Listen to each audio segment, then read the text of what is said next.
Yes, baniriza akadde kano mwasibye mutya muli mutya ngenda kubasaba musubscribing ate munyigene kale bagita Fadi TV kitalo alwa muserikale wa polisi afudde mu Kabenje ngenda kwambi kutuusaako so nga ate waliwo bambi n'omukyala Asobeddwa era ng'ono y'omu kwabo abazinyi ab'amaanyi mu ggwanga Uganda mukyala bano abakona dance mu zi video z'ennyimba amina Maasawo Asobeddwa baby we Embeera Mbi omwana aliko oxygen Obulamu buggwawo mbina Maasawo bagita Fadi TV gimuli mutya mwasibye mutya mbebaza bagamba nti mwongere okubanga mugifollowinga kubanga updates mbanazo ziba zitambatambula okwetula eggwanga Uganda.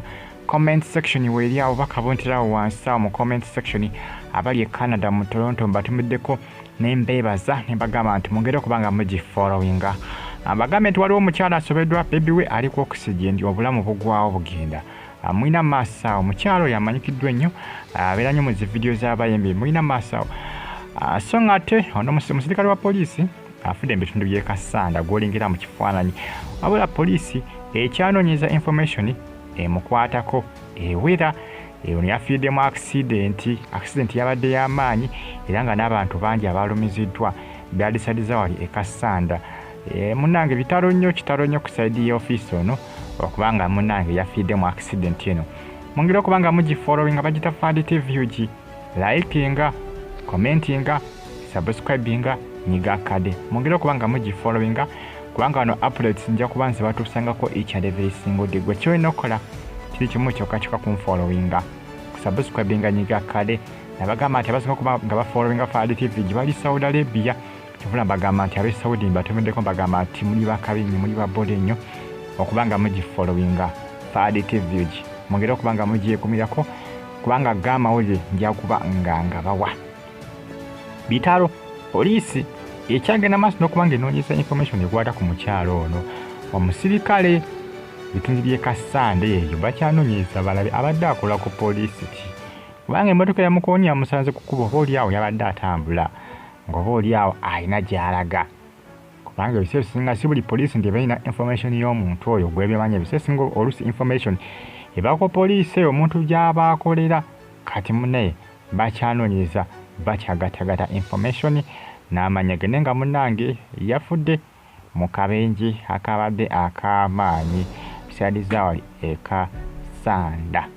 Mbagala nnyo Fadi TV likinga commentinga subscribinga nigakade gwe nakusaba tunaba kubanga subscribinga ate followinga ne ku Fadi News waliyo ne Fadi TV zonna YouTube channel zange bonaze followinga tojja kubanga wejjusa kubanga gamawulire nja kuba nga batuusaako wano each and every single day just followinga subscribinga nigakade ngavudde nyaziko side zino munnange side zino ew'omukyala amanyikiddwa nga Magia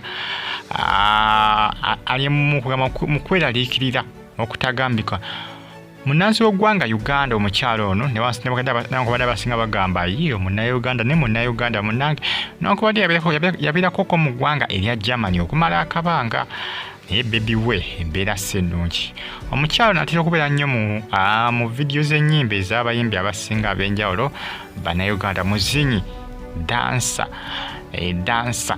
muzinyi mulungi nnyo mukoona omuziki era nga atera okubeera nnyo mu video mutabani we ali mu mbeera muwala we manyanga muwala we ali mu mbeera mbi muwala we amanyikiddwa nga Isabella Embeera ennungi ono agenze ku social media platform ye n'ateekawo n'agamba nti my sweet little Isabella in ICU on oxygen fighting for her life.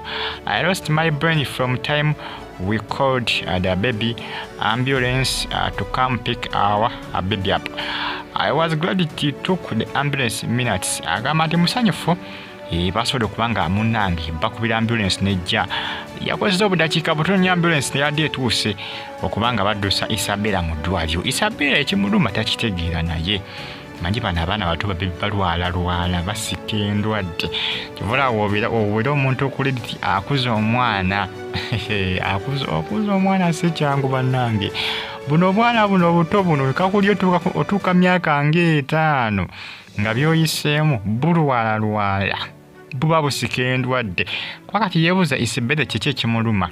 Naye ate Isabella ekimuluma ate kyo kikambwe nnyo kubanga ekiko okukituuka kutwala omwana ku ICU n'aba ng'ali ku oxygen kiba si kyangu. Era n'avudde n'atabukira abo abamukubira amasimu abagamba nti balinawo emirimu era ne bakola ki ne bamuweetaza message nga bayomba nti lwaki takwata amasimu.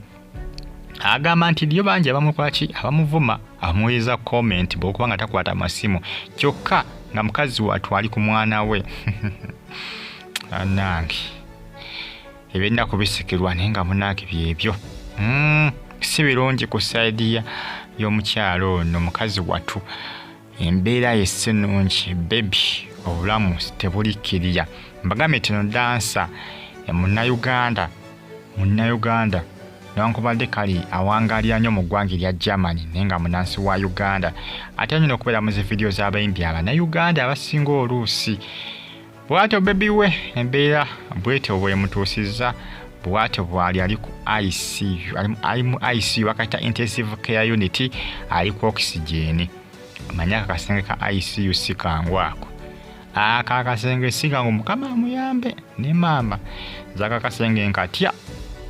Aka akasenge si kazibu si kangu kugamba si kangu kasimatuka kazibu nnyo kasimatuka. Mukama amuyambe bambi, Mukama amusseeko omukono bambi bebi we asobola okuba nga atereera naye nga munage bemuku ebitrendinga akadde kano ku mitimbagano egya social media. Mbagamba nti mungenda okuba nga mugifollow nga bagita Fadi TV UG. Mukazi wattu amanyikiddwa nga Magia bw'atyo ali maziga gatagambika era n'asabye abamuwa bizinensi bonna okukikumya. Essaawa zino embeera gy'alimu talina maanyi gakola. Saba eri abamuweereza emirimu abamugamba jangu otukolere ng'omwana bw'ali mu ddwaliro. Bajooga banaye bajooga bano kati alekewo omwana we mu ddwaliro mu kasenge ka ICU mbw'ajja akole. Naye abantu abamu bannaye ng'oba kikyamu ki ekibaliko. Zima ddala omwana wa muno omulaba ali mu ddwaliro kyokka omuyita ajja akole omwesibako omwereeza ne message lwaki takwata amasimu lwaki taliplayinga message zo. Kyokka ng'okimanyi nti alina omwana omulwadde mu ddwaliro.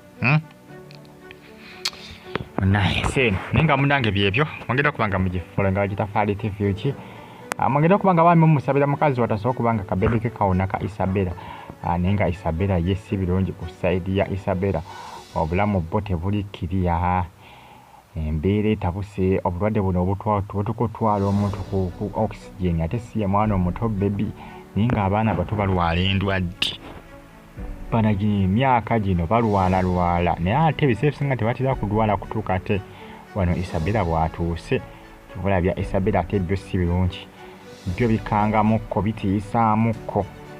Bamuyita Magia munansi wa Uganda mukyala muzinyi munange byemu ku ebitrendi nga akadde kano ku social media era asabye bafani b'okumusabira bonna bebi wasobola okuba nga awona.